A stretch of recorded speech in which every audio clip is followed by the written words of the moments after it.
friends, welcome back to Church at Home. This week we are going to be learning about a word called greed. I'm so happy that you guys joined us again for another week of online church. We are 1 week closer to October 4th when we will be joining together again at church. I'm so excited for you guys. Thank you guys for joining us again for another week of Church at Home. Let's see what's next.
Welcome back to Church at Home. We are so glad that you are here today. Today, you guys are going to find out who the winner was for this month's game. Are you ready?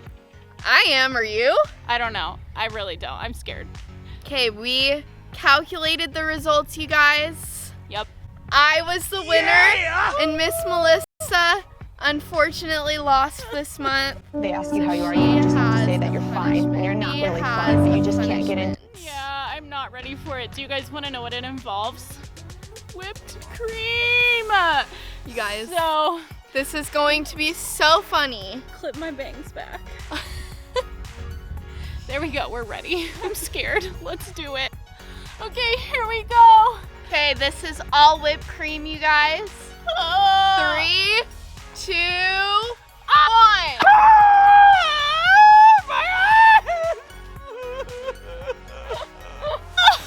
That was disgusting. I can't even see anything. What do I do?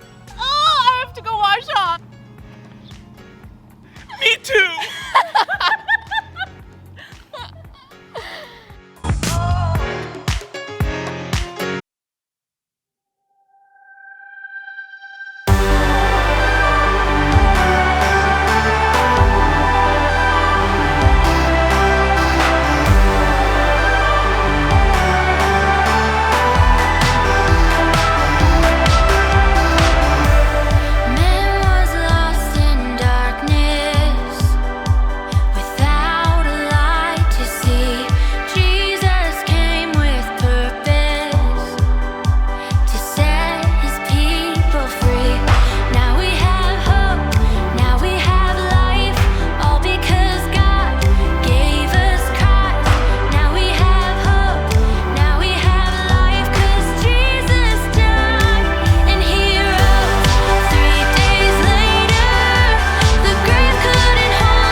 Okay, friends, today we are going to play a game.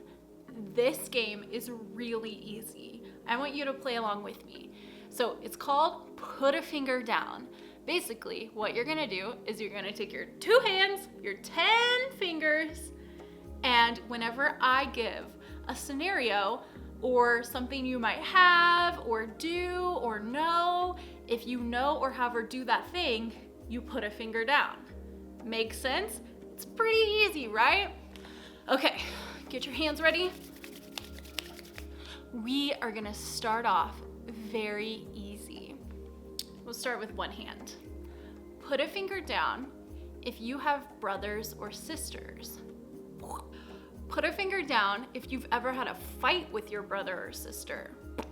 Definitely. Put a finger down if you've ever been to a barn.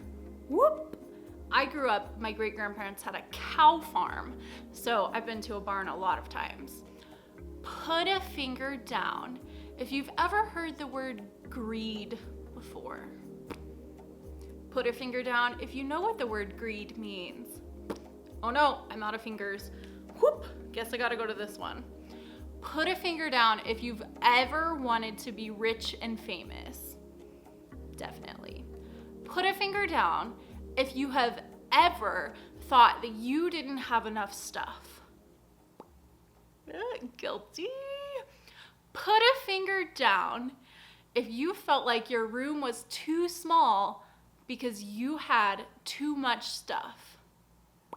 Put a finger down if you have ever heard a story in the Bible and thought, that applies to my life, but I don't have to listen to it. I have one finger left. Greed, as the dictionary defines it, is an intense selfish need for something. So, I don't know about you, but have you ever wanted to be rich and famous? Because I have. I think it would be awesome to have a lot of money and not ever have to worry about it. But what I do with that money is what makes all the difference. If you had a lot of money and you were really famous, would you keep your money to yourself or would you give some of it away? I think my first thought is that I would keep it all to myself. And that's being greedy. That's keeping it all to myself because I want it, because I don't want to share it. Did you know that the Bible tells us a story about this exact thing? Our story today is in the book of Luke, which is in the New Testament, chapter 12, verses 13 through 21. Wow, that sounds like it's long, but I promise it's not. So Luke was one of Jesus's disciples, one of his friends that went with Jesus as Jesus traveled around teaching others. Luke was a doctor, so the things that he writes are really easy to read because they're quick and fast. So that's what we're reading out of today. Let's read. Someone in the crowd spoke to Jesus. Jesus was teaching to a crowd of people. "Teacher," he said, "tell my brother to divide the family property with me." See, backtrack, this guy interrupted Jesus while Jesus was teaching to other people to complain about how his brother wouldn't share with him. What? Would you interrupt Jesus if Jesus was teaching? I don't think I would. Jesus said, "Friend, who made me a judge or umpire between you?" Do you know what a judge is? Someone with a gavel, and they make rulings on court cases. Do you know what an umpire is? That's like in a baseball game, the person that calls the shots. Then Jesus said to them, "Watch out. Be on your guard against wanting to have more and more and more. Life is not made up of how much a person has." Then Jesus told them a story. He said, "A certain rich man's land produced a very large crop." First of all, have you ever been to a farm or a field before where they grow like corn? Maybe you've been to Apple Annie's and they grow pumpkins in the fall. And they have fields and fields and fields and fields of pumpkins and corn and other produce. So that's what this story is talking about.